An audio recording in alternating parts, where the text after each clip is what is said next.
Dr. Belknap, thanks so much for allowing me to interview you about your interesting and eventful career in chiropractic.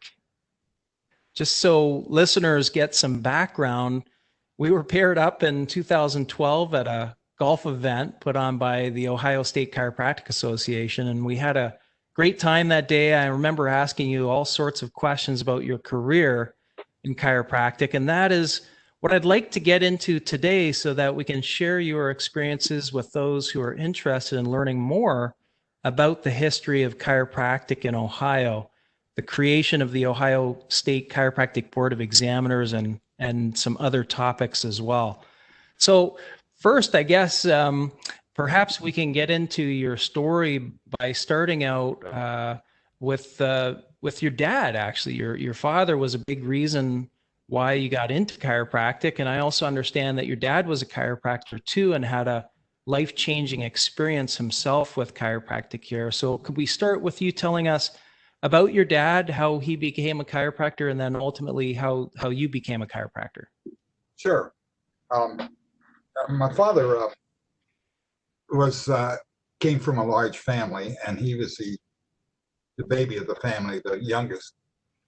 And so one morning, he was born in 1910, and I'm thinking that, although I don't really have the specific date, he woke up with a high fever and couldn't get out of bed because his legs wouldn't work. So they called the family doctor, Dr. Smith, and Dr. Smith came down and checked him over and said to my grandparents, Bill has infantile paralysis, and there's nothing that we know that we can do for him at the present time that other than keep him comfortable. And he will probably need braces and so forth after this has passed. So my grandfather at that time was working with a construction crew, and they said to my grandfather, Davy, why don't you take him downtown to that chiropractor, Dr. Dearden down there, and see what he can do. And so grandfather loaded my father in a wagon, and they brought him up to town. And Dr. Dearden checked the boy over, and he said, he said, I will do my best to see what we can do for him. He said, I'll give him adjustments twice a day for a while, and I want you to take him home, and I want you to put him in hot Epsom salt baths, and also I want you to pull on his legs and drag him around a little bit and get him and keep those muscles and everything active or so forth. So Dad followed that regime, and he totally recovered from the infantile paralysis, didn't have to wear braces or anything. He lost about a year in school time. So after his recovery, Dr. Dearden had said to him, he said, Bill, you should think about chiropractic as a career. Well, Dad was from a large family, and they didn't have that kind of money to send him to college. But his teacher from Newfleet High School was an old maid, and she knew a dad and his family, and she called him over and said, Bill, he said, you have the intelligence and you have the ability to go into college. I know you don't have the money, so I will sponsor you, and then you can pay me back later. And so she sponsored my dad to college, and Dad paid her back many times afterwards. But that's how he got into chiropractic, and he went to Lincoln Chiropractic College in Indianapolis, Indiana. That college is now merged with National, which is in Chicago. But at that time, Lincoln was really an outstanding college, and it was made up of 4 professors who had originally been professors at Palmer College of Chiropractic. But they broke away from that college because they disagreed with the neuroclirometer. And at that time, B.J. Palmer was causing, or wanted everybody in his profession to rent, or he would lease these neuroclirometers, and that they were to be run on the spine, and they would find interference by heat, measuring the heat of certain areas. And the Dr. Firth and Vetter and Burrick and Hendricks said, well, their students kept coming back and asking, what do you think of this neuroclirometer? And they said, we don't really know. Dr. Palmer's never really let us really deal with it. So they broke away and formed the National or the Lincoln Chiropractic College. Now, Dad graduated in 1934 from Lincoln, but he stayed around there to work in the anatomy lab because actually he didn't have money to set up practice at that time. And he had met my mother, who was also a student at Lincoln Chiropractic College, and she came from Iowa. She was an underclassman. So Dad was satisfied dating her and staying there and working at the college. The reason I'm telling you this because this all has a lot of interesting factors to this. A multi-millionaire by the name of Pete Bostreet and Laura lived on Long Island, and they were part of the polo. They had polo ponies, and they were part of that group.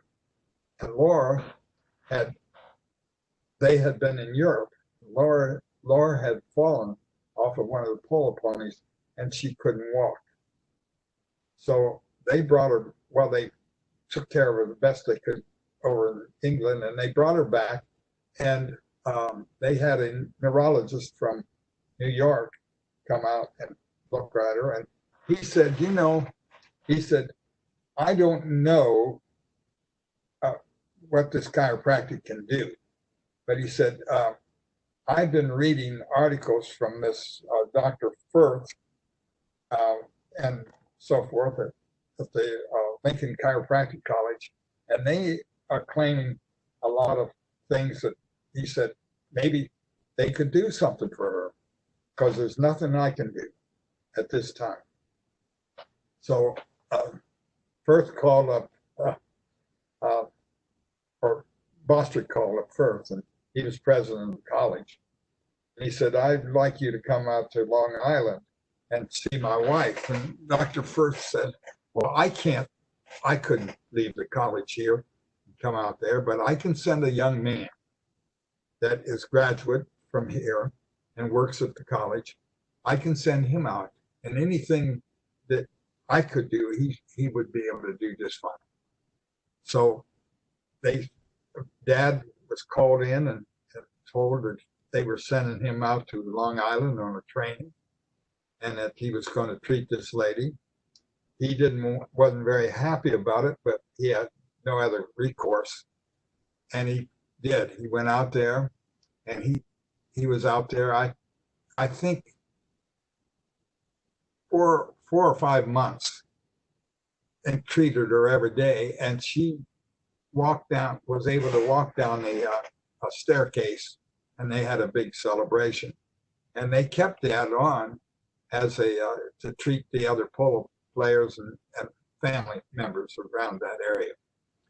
And in the meantime, they told Dad to wire his girlfriend and send for her and come out to Long Island, and they would stand up for them as a wedding, have a wedding there. So that's what happened. He wired mother, and she was she was in love with him. She went out to Long Island and was married in an Episcopal church, and uh, he was given a gift for a wedding present was a Lincoln Zephyr, brand new Lincoln Zephyr car. Wow. And he practiced there for a while, and then back here in New Philadelphia, his sister, which was just a year older than he was, had contracted the flu and was in very, very bad shape. And they notified Dad, the family did, would he come home because Catherine was dying. So he packed up and left Long Island with Mother. Mother had never been to New Philadelphia or Tuscarawas County. She was, like I say, an Iowa girl. She had never met any of the other people in the family. And actually, Mother's parents had never met my dad. So these two just done this song on their own. So he comes back, and while he's here, there's a Dr. Fredericks who was a chiropractor in town, became ill. And they asked Dad while he was here, would he work on or treat some of the patients for Dr. Fredericks? So he said he would, and he did. And eventually, Dr. Fredericks passed on. Dad had a practice already, and he's really so he actually notified them that he was not coming back to Long Island, that he was going to stay here in the Ohio Valley, practice chiropractic. So that's an interesting thing about how Dad got back here in New Philadelphia. Yeah, for sure. And I wonder if he might have been one of the very first chiropractors working with a team like that, with the polo players. Well, I don't know if he was. I suspect we're talking about the 1934 to 1935 area. Anyway, he actually set up a practice where we are now. He had practiced where Dr. Fredericks had an office, and when he left that place and he rented this house on North Broadway, and he set up that practice in June of 1936. And I was born in September 27th, 1936. So wow. We lived above Dad's office. So I was born and raised in the chiropractic family right there.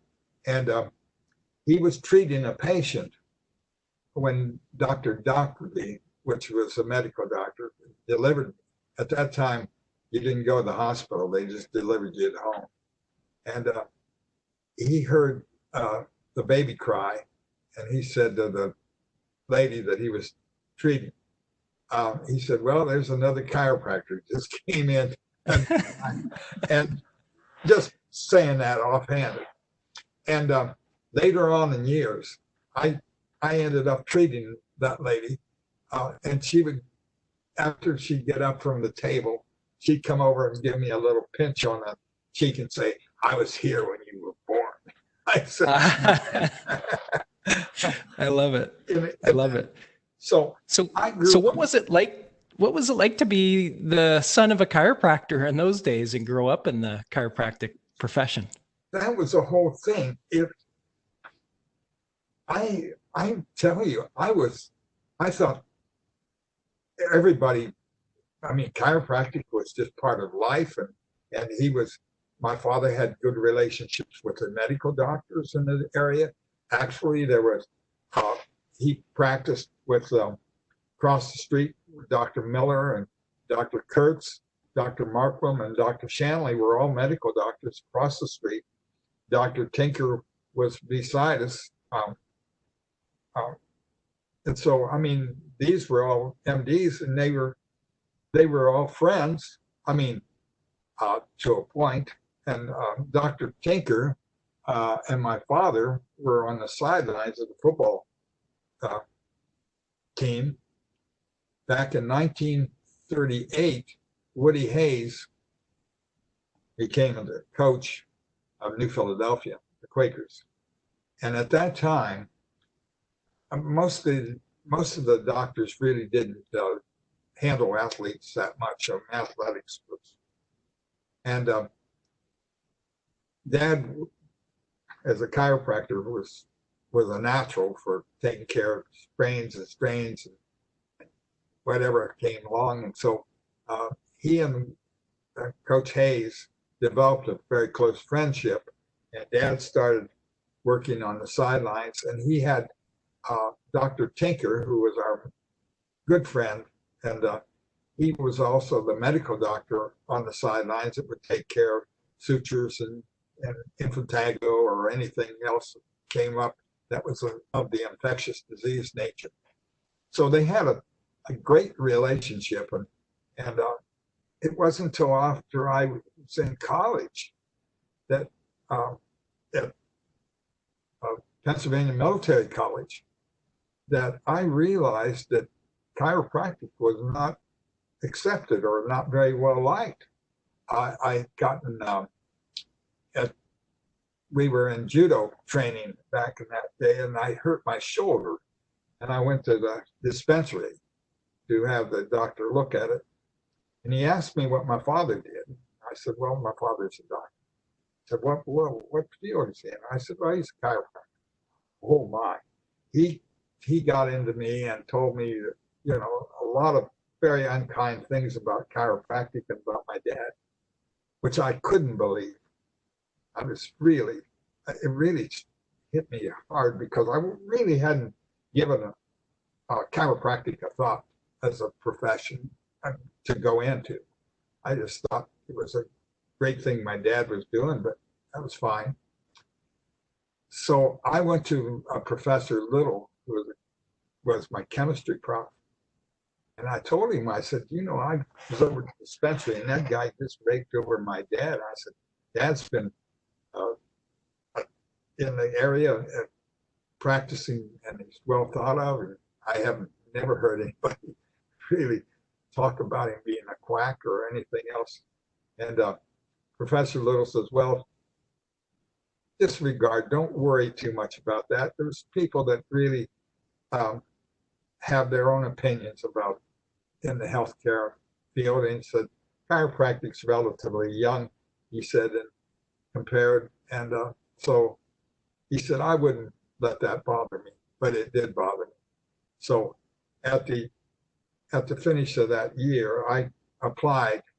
I had the basic sciences down, and I applied to Lincoln Chiropractic College. And I had the idea that I really just wanted to go and see what really this chiropractic was. Whether was it something that was off brand and really kind of what they're talking about, or was it had some foundation? And so I applied and I was accepted. And back in the 50s, there weren't the requirements of 2 or 4 years pre-med, but I had enough some chemistry and other background that I had no problem that way.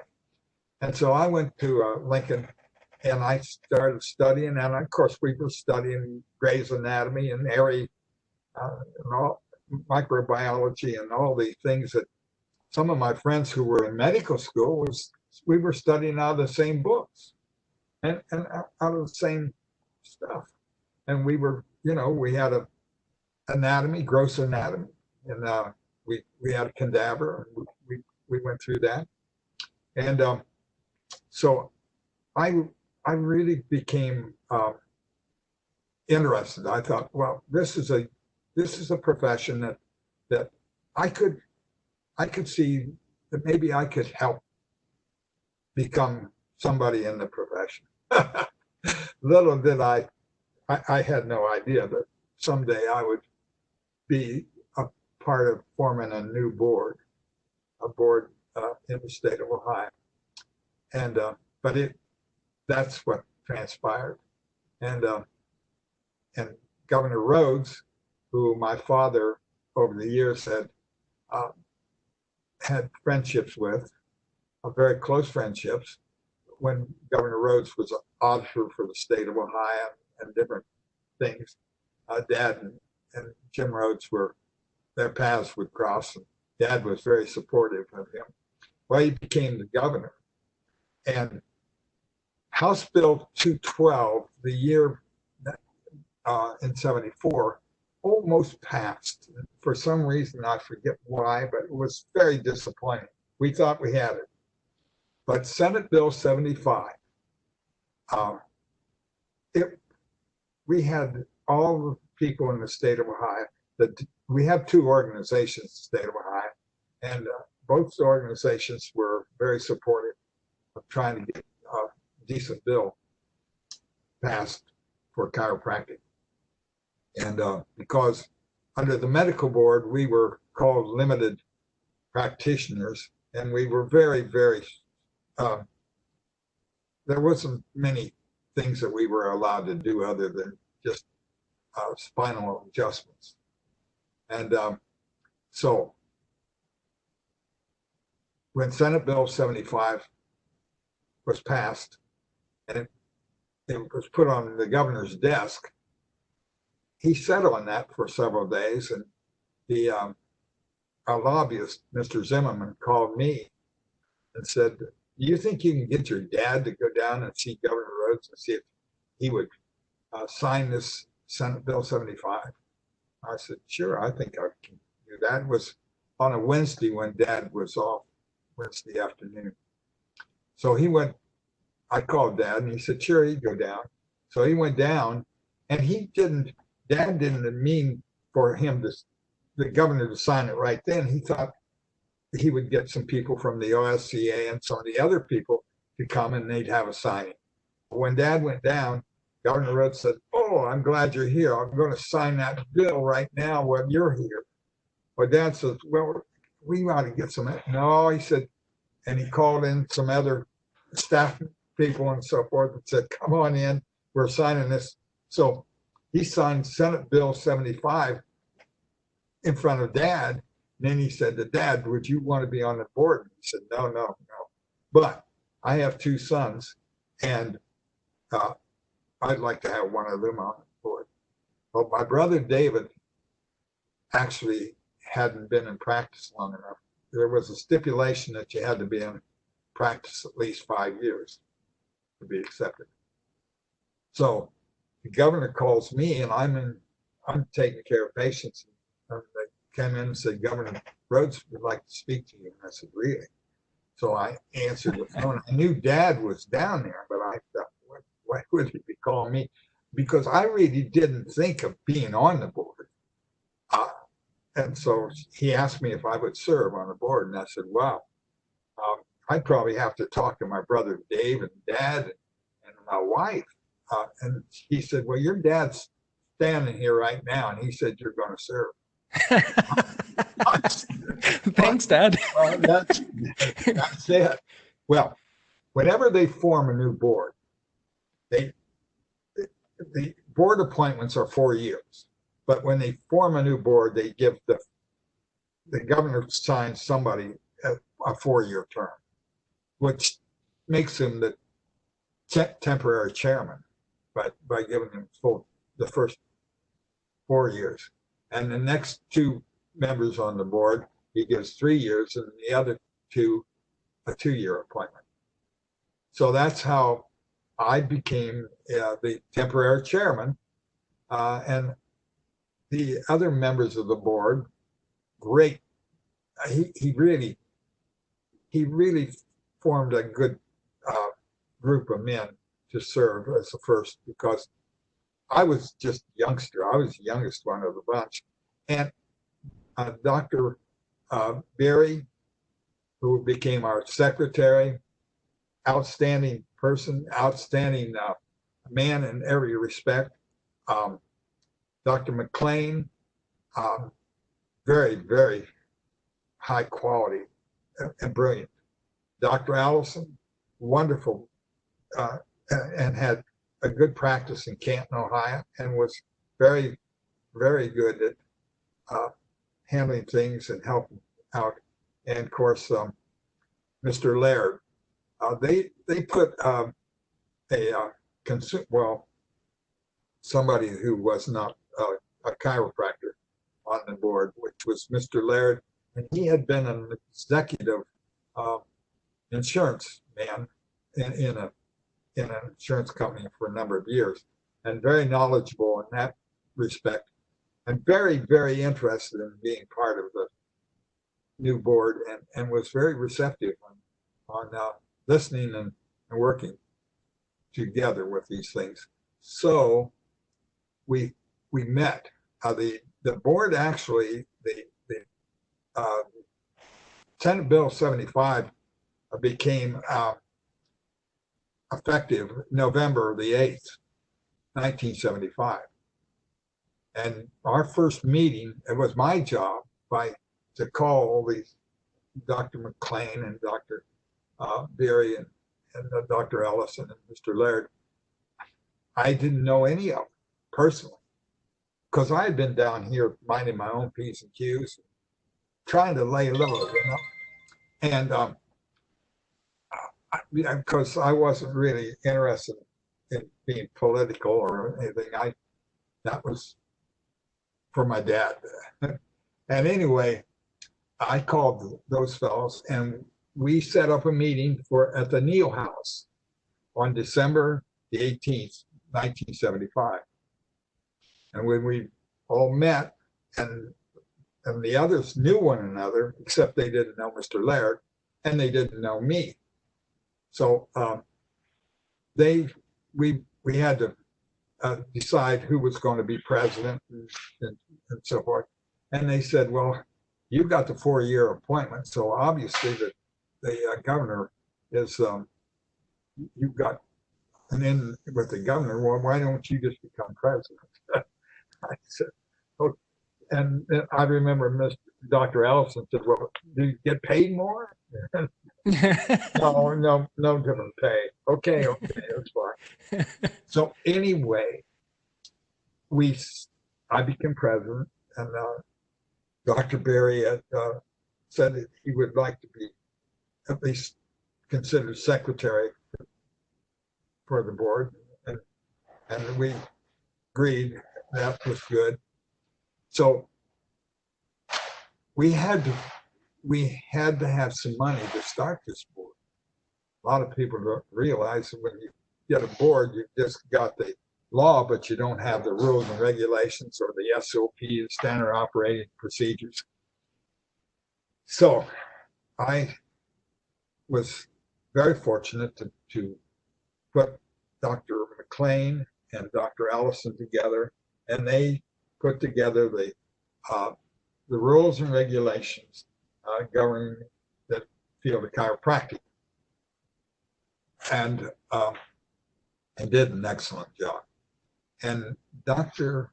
Berry and Mr. Laird, they put together the standard operating procedures that would be followed by the board and future boards. So, and really all I did was kind of stay out of their way, and I was kind of the cheerleader of the bunch and encouraged them to continue, because I thought they were doing a great job. And they did a great job. And by March 11th, 1976, we were able to have a open hearing on the new rules and regulations of the chiropractic board, or the profession, and how to practice. We had an open hearing. We listened to all the things that that people were worried about. And we also listened to some who were very complimentary.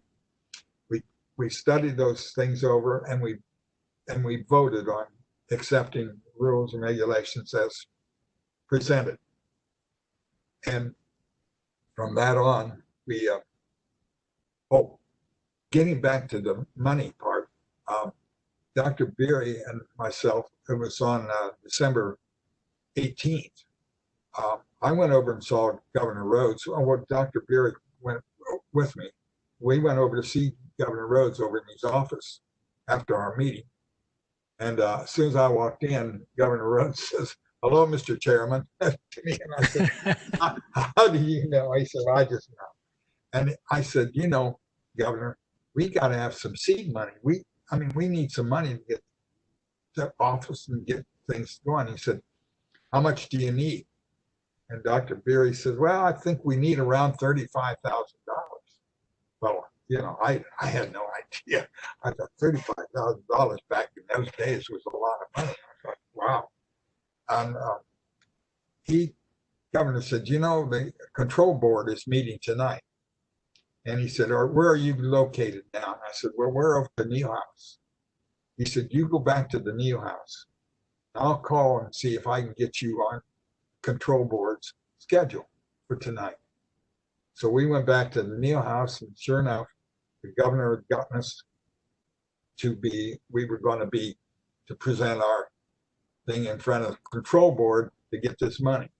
We went over there, and there was a room full of people, and each group got up and presented how much money they needed, why they needed it. And we sat there, and they just passed by us and kept going. And I thought, they don't even know we're here. And they waited till everybody was gone, and they called us up, and we told them what we needed, and they didn't have any problem with it. They gave us the $35,000, but they didn't want other people. Apparently, they wanted it just to let us have it, but they didn't want to make a big deal out of it. Actually, the head of the control board at that time was also, I think he was a secretary of treasurer of Toledo Medical School. So I'm not so sure he was totally thrilled about getting chiropractic board some money, but he did. And that's what we went through it. And it was quite an experience. Of course, whenever you're appointed to a board, regardless, the first ones you have to go in front of a Senate committee, and they ask you some questions to satisfy them that you're in good standing with the community, and that you have some I don't know, political knowledge or so forth. But we passed that, all of us, and that board functioned. And I was on the board from 1975 till 1983, and I remained on as president of the board through most of that time. I think I was on the president from 1975 till I got off the board in 1983. They just kept, every time we have a re-election, they just have me serve because of my connection with the Governor Rhodes. That was probably the truth. And he put me at the best location because nobody had anything bad to say about me, because I was so young and I had such a low profile that I hadn't really caused any problems, where all these other guys had been dynamic in the field of chiropractic in different organizations. So they had people that just loved them, and they had people that didn't like them. So yeah, mine being appointed, I know a good friend of mine who became president of the OSCA, we graduated together at Lincoln. They called Jerry Weiss, wonderful guy. They called him up and said, "Do you know this Belknap? Do you know who he is?" Jerry said, "Yes, I know who he is. He was a classmate of mine and a good friend." He said, "He'll just do fine." So, I mean, they were really, they didn't know who I was. So, and so I think it turned out fine because the other members of the board were so much more knowledgeable in a lot of those fields than I would have been. But I was put in the right position just to stay out of their way and guide or be part of it. Well, we're very fortunate to have had you serve in that position for so many years. So thanks for that, for sure. I did want to ask about the time before the board, especially taking the medical board. I think a lot of people would be interested to hear your experience. You mentioned that there was a limited sort of practice as a chiropractor prior to the chiropractic board. Can you just tell us a little bit about that? And I know you had a story about asking the medical board. Yeah, I want to hear that too. sure. Well, that's, when we took the board, the examining board under the medical board, we were tested with the medical doctors, osteopaths, and chiropractors were all in the same room. And back in those days, there wasn't multiple choice or any of that. They give you a blue book, and they give you a sheet which has maybe 8 questions on that sheet. And they were all essay, and you were to pick out maybe 6 of those questions out of the 8 that you had to answer. And they tested you, and on all of us at that time, we were tested in anatomy, physiology, chemistry, diagnosis, and pathology. Now, I left Lincoln College and came back to Columbus, and I stopped at the medical board. And I asked to speak to the administrator, and it happened to be Dr. Platter. He was an MD. He was an old man at the time.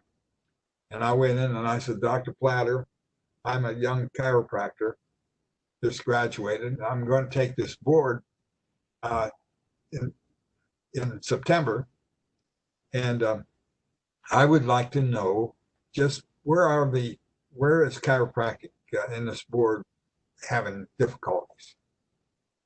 He said, "Young man," he said, "I'll tell you." He said, "Do I look like I have horns?" And I said, "No, you don't." He said, "Well, people sometimes think I do," but he said, "I'm going to tell you the truth. Pathology. We have the guy that writes the exam for the board is a pathology teacher out of Ohio State Medical School. And he really writes a difficult exam. So if you study pathology and get that down, I think you'd be fine." So I called my friend Jerry Weiss, because we were graduated together. And I said, "Jerry, I just talked to Platter." He said pathology was the area that we really needed to bone up on, because the guy that writes it is from Ohio State Medical School and or a professor, and he rewrites an exam, a difficult exam.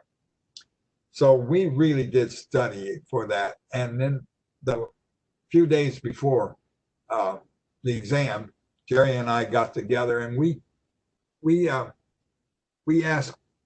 cards we made up with different questions and the answers, and we tested one another back and forth on all these different pathological conditions and so forth. So we were really ready for that pathology exam. There's no question about it. And I remember between these, you wrote those exams and you passed it in, and then you give you a break, and then you go in for a next exam. And I remember standing in the hallway, and there was a guy, I think he was an osteopath, or maybe he was a medical doctor. He was flipping a coin up and down. He said, they're keeping a good man out of this state. Meaning he apparently didn't like the exam. He thought it was pretty hard. And the questions, and he said, they're just keeping me out. They're keeping a good man out of the state. I had to kind of chuckle about that. But at that time, you took the exam, and of course it was an essay exam, so you didn't get the results right away. So I had applied to go to Spears Hospital and Sanitarium, Denver, Colorado. At that time, it was a all chiropractic hospital. Had 2 units, 2 big units, and they had a third one going up at the time.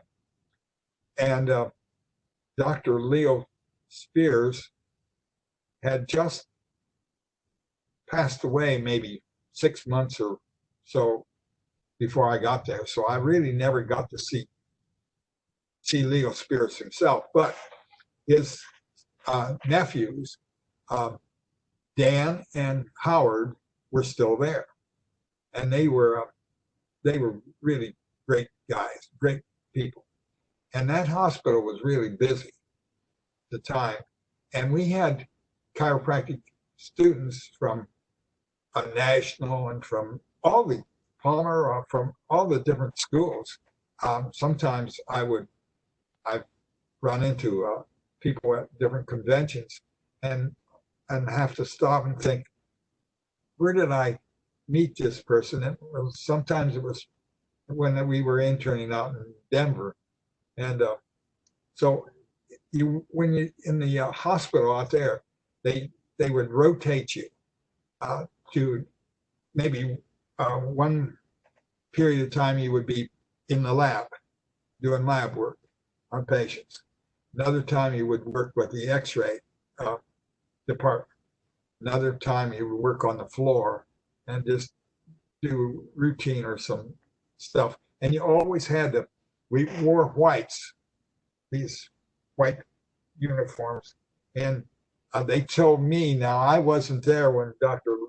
Leo was there, but they said Dr. Leo Spears, he expected you to have a stethoscope around close by, and he expected you to be doing something all the time, not just hanging around and so forth. And they said they could hear his starched pants rubbing against one another as he's coming down the hallway. And man, those guys all got busy working with patients or acting like they were doing something because they didn't want Leo to see them not doing something. But he ran a good hospital, and it did a lot of good. And there were an awful lot of patients that was helped by out there.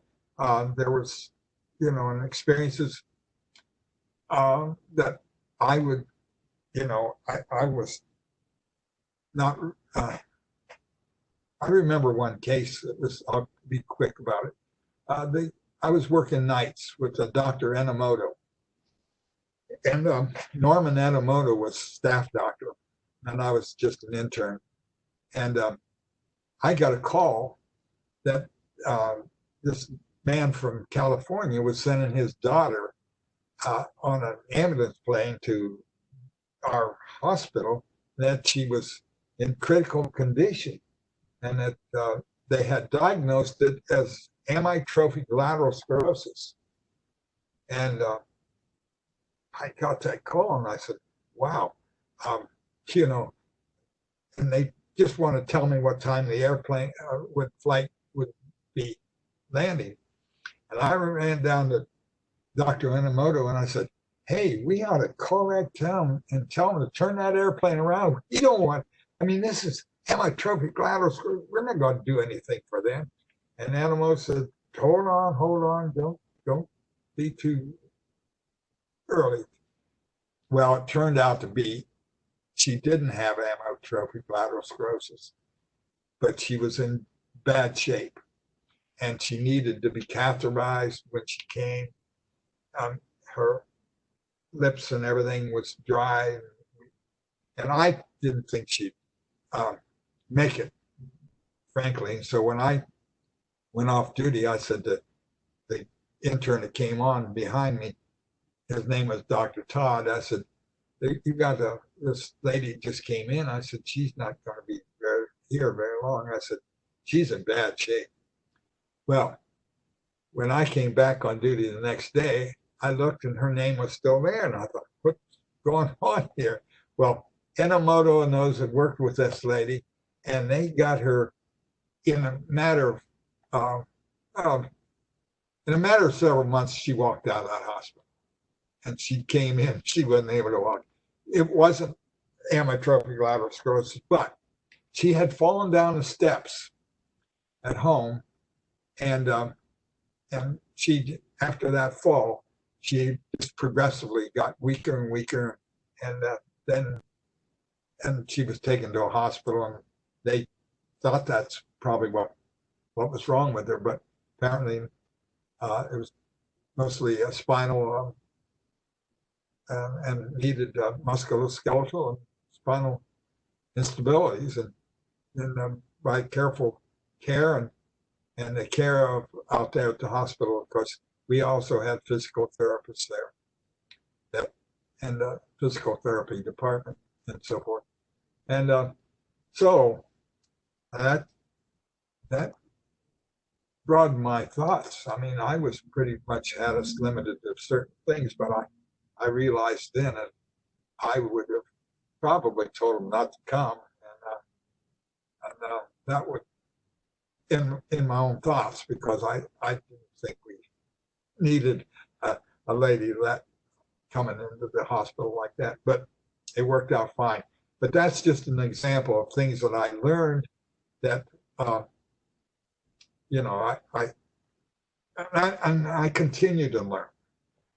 Chiropractic has got so many facets to it, and so many techniques that work. I mean, they do, and there's so many amazing people in the field of chiropractic, like yourself, and so many others that have worked and perpetuated this field. I mean, I feel so lucky to have been part of this great profession. And of course, now I'm on the older end, so my practice is pretty much now. I practice with my brother, Dr. David, and Dr. Robert Briggs. And Briggs came in after Dad left practice. And Dad died in 2002. But he finished practice in about 1995. And so we have a good, I was going to say my practice is more older group of Medicare. I have some of the Medicare, but I do, but I still help out on the football team on the sidelines. I don't have to do much. I don't have to run out on the field anymore. I work with we have a wonderful trainer, just outstanding, and we have a medical doctor who is just so nice and so supportive and so kind, and they kind of let me be on the sidelines. I'm really not necessary anymore, but I do take care of athletes in the office when they need sprains and strains and one thing and another. I do. So that's basically what's happening at the home front here. And That's great. So, Doc, how many years have you been in practice now? well, I came back. I came back here. I left Spears in 1961, and I came back. And at that time, I set up practice above my dad's office because Dad had Dr. McIntosh in with him at that time. And I set up my own office upstairs. But I was single, And President Kennedy had a problem over in Berlin. They were building a wall over there, and they needed somebody to go over and check out, see if those bricklayers were unionized or not. So homes would be broken and careers would be stopped. I can remember him saying that. Little did I know that I was going to be drafted into the United States Army. So I was drafted into the United States Army, and I spent 2 years at Fort Gordon, Augusta, Georgia, in the Army hospital down there, working in different phases of the hospital, sometimes on the shot team, and then sometimes as a clerk. But I enjoyed that. I learned a lot. I got a lot of friends. I met a lot of people, and some of the doctors that were practicing at the time were very, very complimentary of chiropractic and very, very nice. I told them, I said, I'm not in here practicing chiropractic, so I'm not recognized as a chiropractor, as a doctor here. So don't ask me to manipulate people, because I won't do that. If you want me to tell you who to go into town and use, I will. So they never really put me to that time, asked me to give manipulations. They realized that I said no, but they were very kind to me, and I had a pretty good time in service. My wife laughs. She says that she hears me talking about some of the things that we were able to do in the service, about exchanging services, like the Army. In the military, the sergeants really run the military. First sergeants run the military, and sometimes you want something done. For instance, we had a little bit of a parking lot that was just red clay, and it was kind of miserable.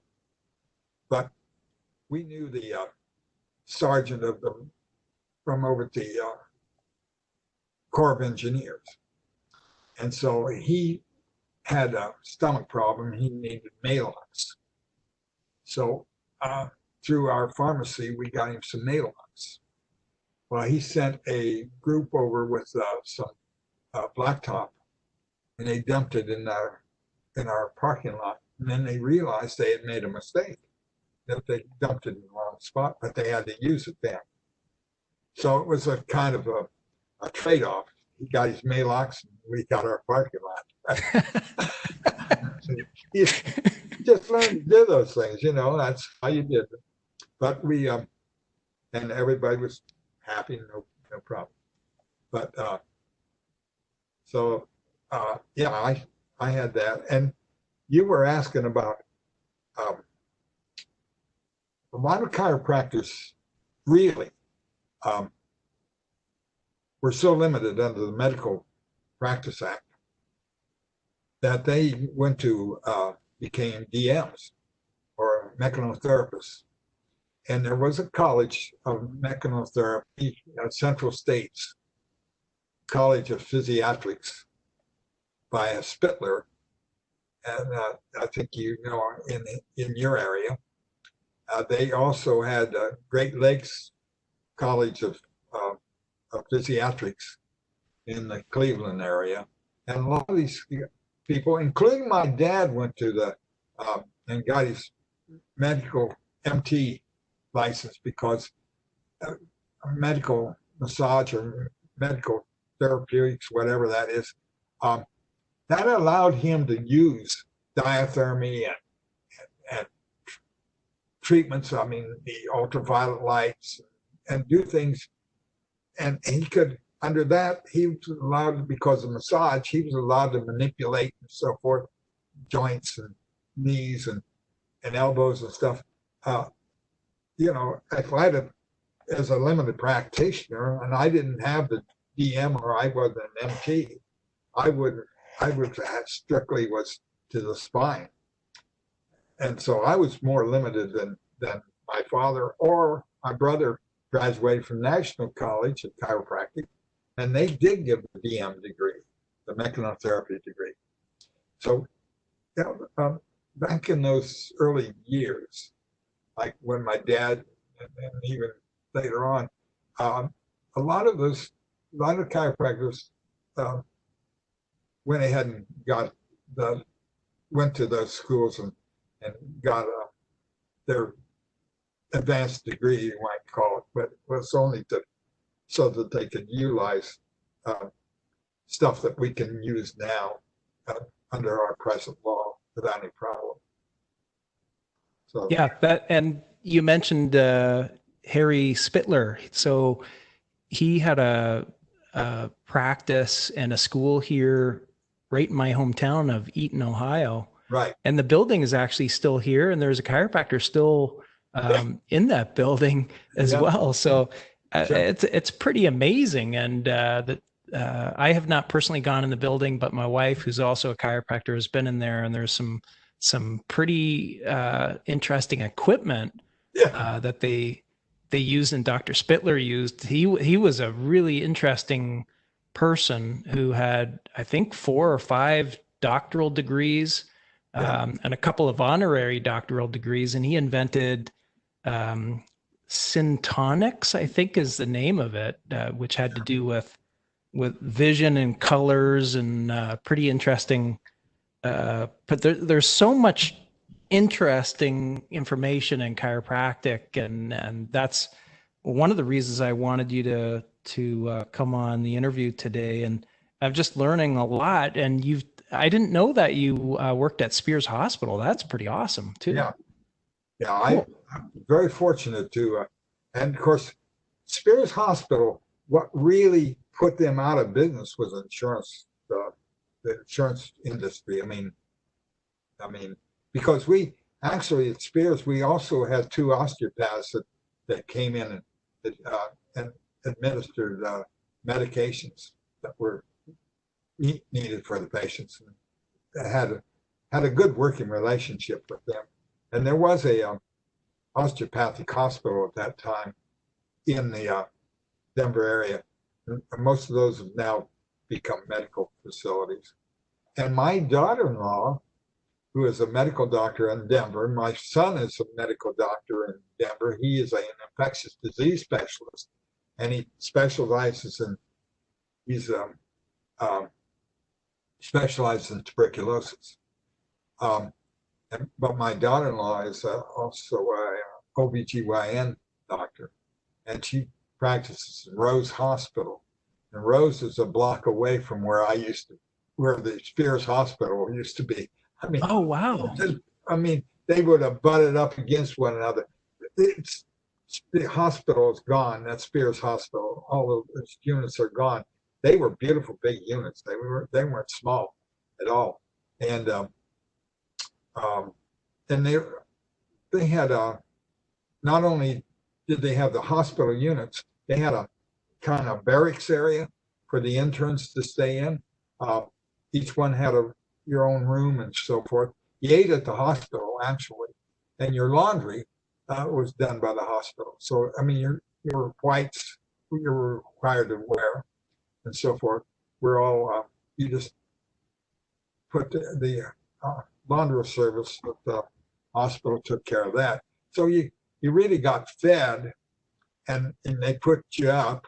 You got your room and board, and you got $50 a month pay for the first 6 months, and $100 a month for the second 6 months. Wow. But I mean, you had all the food and all the other stuff. So I mean, the $50 or $100 a month was your money to spend. It didn't take long, but Yeah. Well, one of the things I wanted to ask you was especially with your history within the profession, what do you see as some of the important issues nowadays facing the profession? well, this is I see a lot of good things, and actually, medicine has changed so dramatically in the last number of years that when I graduated and came back to practice, there we didn't have much problem in our area because uh, it was chiropractic was more or less accepted. But still, no, there was a certain amount of animosity, I'm sure, and especially as far as the hospitals were concerned. But now to, you're able to use the hospital labs and use X-ray and so forth, and so many things, which would have been unbelievable back in the late, early '60s or so forth. Um, I'm always concerned that whether these, because physical therapy has become so prevalent. I mean, these physical therapists, although they can't do what we can do, and they can't render a diagnosis, and they're hoping that they're trying to get that, but they're not haven't as yet. But the thing is, medicine has become more accepting the physical therapies and the necessary, instead of always relying strictly on the medications and so forth, and especially with the drug problems they've seen and dealt with, that we have been able to help patients, and especially veterans, and the VAs allowed us to, and they're tickled to death to have us take care of some of these people that they haven't been able to take care of without strong drugs and so forth. So I think chiropractic has I know it has a good future. I don't want to be like, years ago, my grandfather Belknap would say, "Boy, I'm worried about this next generation. Now, I don't think they'll amount to anything." Well, that was my grandfather's talk. That next generation did amount to something, and the generations following has. So, I mean, I think chiropractic is still in good hands, and I think it will continue to do all right, to do fine. That's great to hear, and I totally think that as well, with some of the major things that are coming down, with the new Medicare bill that's been proposed, and chiropractic in the VA and in hospitals and more integration. I think that's absolutely right, and I look forward to having hopefully close to as long a career as you had in chiropractic. We'll see. But I love it, and that's why I do these things.